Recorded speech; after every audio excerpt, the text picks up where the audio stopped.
From the start, Ted Price seemed destined for something big. I remember asking my dad to buy me an Apple IIe. And I said, Dad, if you buy me this, I'm going to make a video game and make $1 million. And I was 10 at the time. And convinced two brothers to join his fledgling venture. The odds were definitely against us. Yeah, I mean, we were only three guys and we had no experience. We didn't know what we were doing.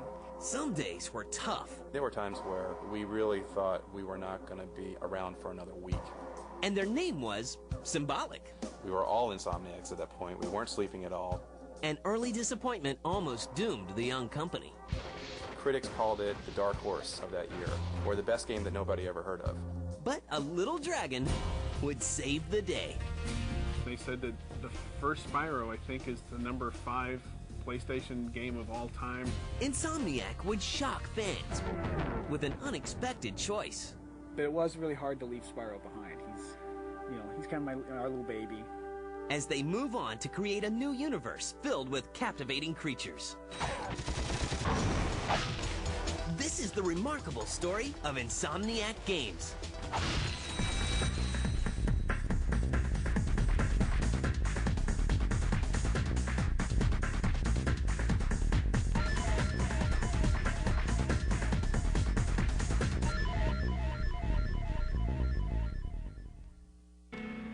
It all began with a simple request. I remember asking my dad to buy me an Apple IIe. Back when they had the monochrome monitors, and I said, Dad, if you buy me this, I'm going to make a video game and make $1 million. And I was 10 at the time. And figuring out what he didn't want to do. I was controller for my uncle's medical company. I realized that my long-term interest did not lie in the medical field, and I wanted to do something that was a little bit more artistic. I loved games and had always been into computers and into computer games. And in 1994, with his Princeton degree, his savings, and a dream, he makes the move. And I thought, hey, why not? It's got to be easy, right? Making video games, and man, I didn't know how off I was on that. And I was very, very fortunate to run into the Hastings brothers. He is only 6 degrees of separation from meeting his partner. My mom was talking to one of her friends At a party in Virginia. who happened to have a son at Princeton. Her friend's son was roommates with Al Hastings. Through them, word got to Ted that I was a programmer looking for a job. And so I called Al up and talked about what I wanted to do with the company. He was really into it, except that Al is one of the quietest guys I've ever met. I guess I was thinking, I hope he likes me. Al probably uttered a few words. Oh, gosh. But by the end of the conversation, he had agreed to come out to California. Boy, I sure don't know much about making games. Of course, neither did he. Which to me was pretty amazing, because he was taking this huge chance on a guy who had never done a game before. The odds were definitely against us, so we got lucky, really. And the lucky streak continues for Alex and his brother. I was a math and literature double major, but I've been programming since I was 12. I talked Brian into quitting his real job and coming to make a go of it. I was working at a pacemaker company, and I had a really good job. My dad definitely didn't want me leaving that. But Brian has an idea and a mind of his own. And when we brought Al's brother on board, Brian, then that kind of completed the circle. And naming the brand new Southern California company will prove to be an obstacle. There were some great ones. There was Ragnarok, Black Sun Software. I was just putting random words together, thinking what two things go together. I just thought Moon and Turtle, and I thought, well, this is going to be great. Everyone's going to love it. And no, nobody loved it. I wanted to name it The Resistance Incorporated. And we ended up with Insomniac just on a whim. It was just something that suddenly made sense. We were all insomniacs at that point. We weren't sleeping at all. This ambitious trio with a name, but no game, uses a legacy as an influence. And Doom was the inspiration for our first game, Disruptor. It was a first-person shooter. And then there were 4. Once I got done here and got working on the project, I realized that Disruptor wasn't just a Doom clone. That graphically, we were doing some beautiful stuff. Any hesitations I had disappeared very, very quickly. From the get-go, we didn't have a lot of ideas about what we were going to do, only that it was going to be a Doom clone and on 3DOs. The talented troupe sets its sights and future on a doomed game platform. We'd actually gone to Sony and talked to them a little bit about the PlayStation, but the dev stations at that point were priced way out of our reach. Well, there was quite a bit of little cult following to it in the developer circle. And 3DO seemed like the first one out there. And so we have to create this big Doom-like universe. Well, we didn't have any 3D tools to do that. And so what we did is we made this, we read everything out of an Excel spreadsheet. well, Ted and I put together a demo. It took us about a month. Really, we were just showing that, okay, we can put together the nuts and bolts of a game. So every single polygon, about thousands of polygons here, would have to be entered by Ted into the spreadsheet and converted over. It wasn't that much to look at, but it was a start. It was a sort of a functional first-person little engine and environment. And along comes Mark Cerny, a Universal video game executive. Mark was impressed with the fact that we did this in a month, knowing nothing to start with. Mission complete. And the young exec signs the baby company to a development deal. We were really happy to have a 3-game contract where we knew we could stay in business for 2-3 years. And in a twist of fate, it is decided that Insomniac's first game will also be Universal's first title for the PlayStation. We were able to switch over to the PlayStation fairly easily because Al had already developed such a robust engine on the 3DO. First of all, it went from about 10 hertz to a solid 30 hertz. So it got 3 times faster. The PlayStation 1 was much, much more powerful than the 3DO. Disruptor may have been a dark title, but some humor unintentionally works its way into the game. Think fast, shoot fast, and kick. Here we were working with Universal Studios, and we're the young technology startup, and what better chance to have video games and movies come together. The story was supposed to be serious. Are you ready for your first training mission, Private? Sir, yes, sir. Even though the movie sequences we recorded were funny because they were so cheesy. Your job is simple. Run the gauntlet. They were horrible. Get your butt out alive. Disruptor is released in December 1996 to very high hopes. Unfortunately, there were a few magazine ads. There weren't any TV ads. We had a little PR where we had some editors come by the office, but that was it. So most of the sales were through word of mouth. Maybe it's time you tried it out. It was definitely a critical success, but it just wasn't a financial success. But what really made us happy was that critics called it the dark horse of that year, or the best game that nobody ever heard of. I think it's sort of become a cult classic at this point. It's well remembered. Insomniac will eventually say goodbye to first-person shooters and hello to a charismatic baby dragon.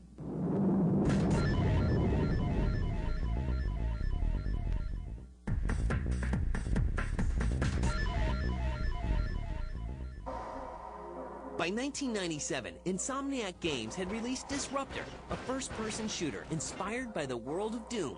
It received rave reviews, but had very disappointing sales. Yeah, I think we were encouraged that we did it. We made a game, and it was out there on the shelves. That's nothing too shocking. There were times where we really thought we were not going to be around for another week. I want you to get through the chem factory alive. I think impressed Universal enough that they weren't going to let us go. We were just very fortunate and appreciative to be alive. Mark Cerny, one of the fledgling company's earliest supporters, puts in his 2 cents for their next endeavor. He was looking ahead to the next couple of years of the PlayStation and realized that the demographics were quickly moving downward. And the video game troupe changes their direction. I wanted to do a game that my mother would be able to play, and she didn't like Disruptor very much. I think we all wanted to do something that had a more mass market appeal. Yeah, Craig initially threw out the idea of a dragon. So instead of flying all the time, he's more of a young dragon who walks and glides.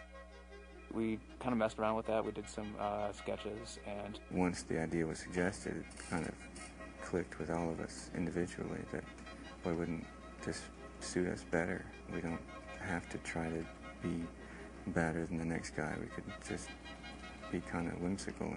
And a young star begins to hatch. I think we felt really confident right from the first character drawing. At that point we thought, okay, now this looks like a mascot character. This looks like something that could be big. His name is Spyro. And his world is unlike any other. Well, it's vaguely medieval, but more fantastic.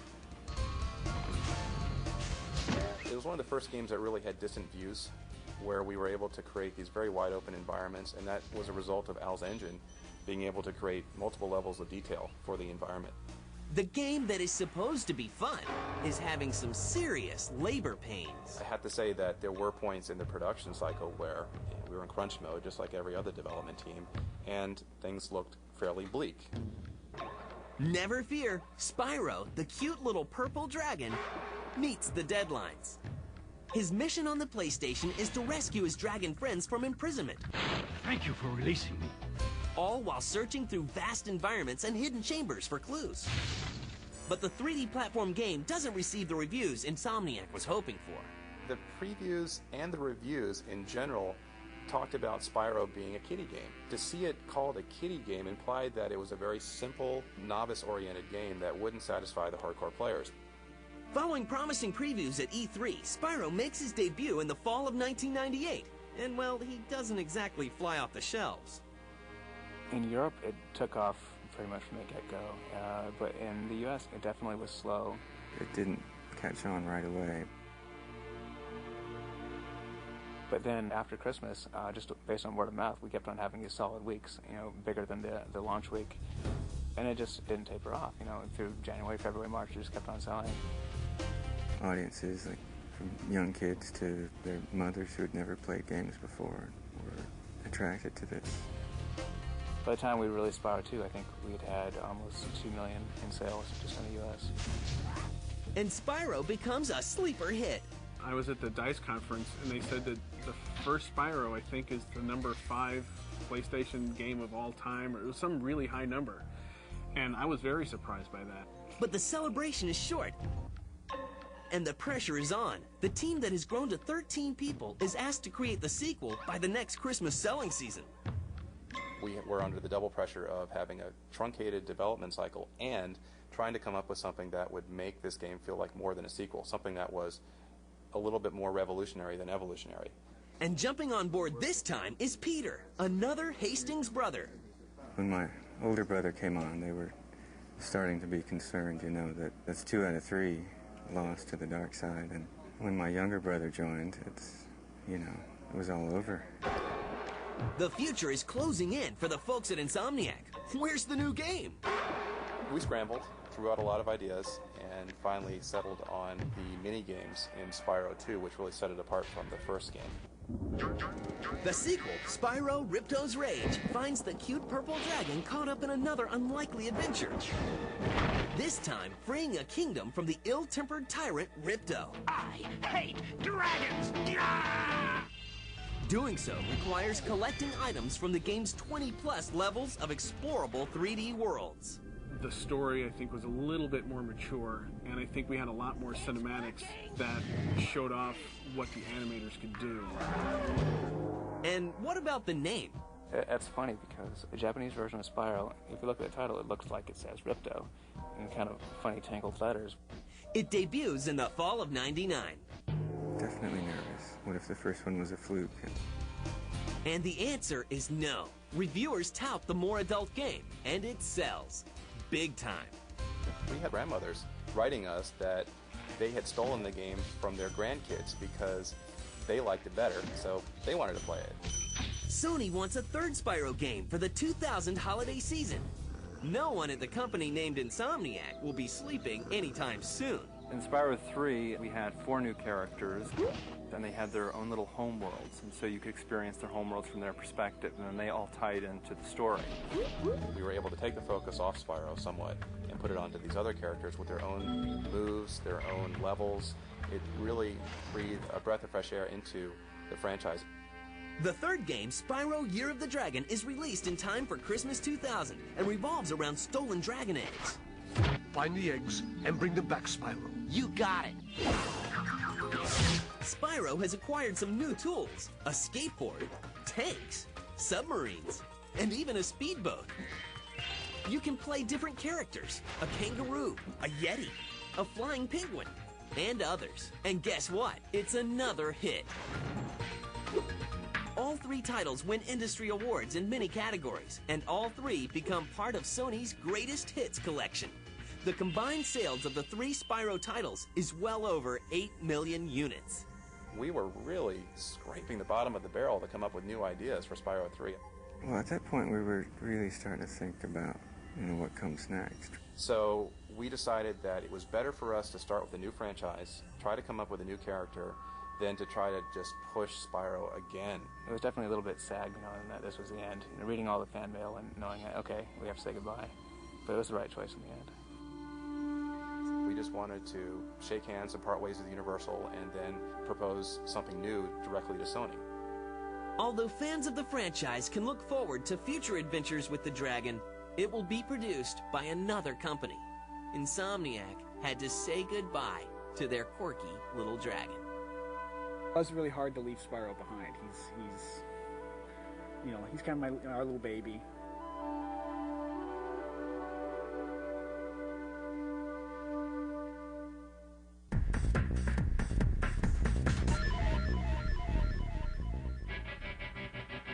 After releasing Spyro Year of the Dragon, Insomniac has grown to over 30 people. The three original founders are still surprised by the incredible international success of the Spyro franchise.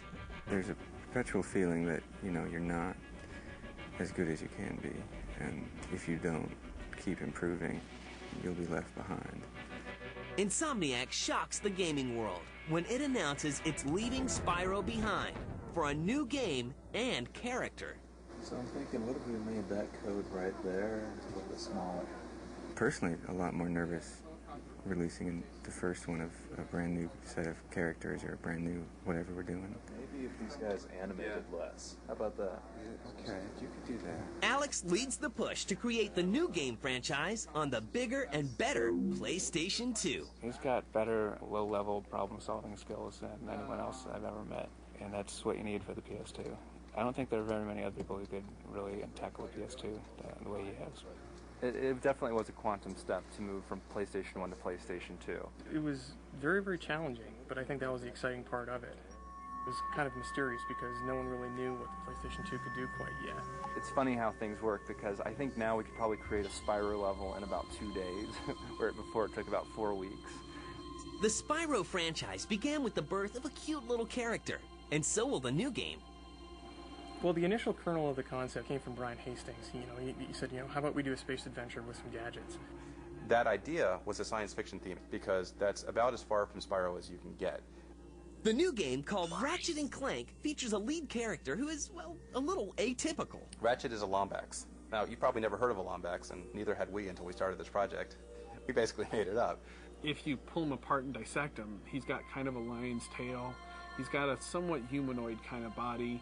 He's got big cat ears. He's got kind of a doggish face. Ratchet's kind of like this, underdog character that lives on this backwater planet, and he just dreams about, seeing these fantastic worlds. And his cohort in this adventure? Am I cool now? Yeah, you the man, Clank. A tiny robot who spends much of the game riding on Ratchet's back. Clank, we tried to create the exact opposite of that, where he's very book smart. Do you run on standard XP18 sister boards? Version 7.66. But has no world knowledge at all. I myself am not a robot guy, per se. Nerd. I like him. But he's good at heart. So the two of them have that in common, but their everyday struggles kind of are at odds with each other. One thing that most people don't know is that Clank is a playable character. Clank has his own challenges in the game where he gets to use his special abilities that Ratchet doesn't have. Once you kind of play the game a little bit, you just fall in love with the characters. And how is this different from their first beloved franchise? Ratchet & Clank draws from some similar elements of Spyro, but we've pushed it in a whole different direction. We have a lot of different elements. There's shooter elements, RPG elements. For the people who have really not been into the Spyro games, as you get just a few levels into this game, the complexity of the things that you have available to you really ramps up. And it's a beautiful collection of fantastic worlds. It's a different galaxy where spaceships and robots and high-tech gadgets are the norm. So there's technology everywhere you look. There's some really amazingly incredible detailed worlds.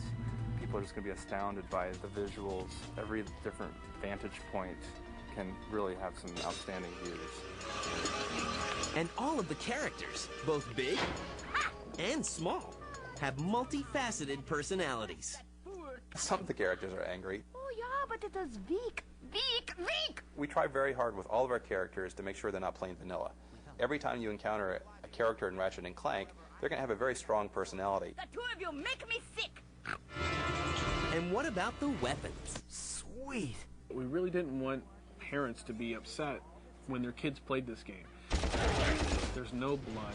Sure, you are blowing things up. We couldn't get around that. That's the gameplay. That's what happens. But you don't blow something into 50 pieces and see a blood splatter lying on the ground. You have an arsenal of more than 30 gadgets and tools and weapons at your disposal. Real men can swing without silly toys like that. And this is a game for everybody. I think it's very accessible. You don't need to know a whole lot about video games. First and foremost, core of the gameplay is action. But there are some puzzles that are fairly cerebral. For people who do play video games, this offers something different for this genre of game. There's just so much stuff to do.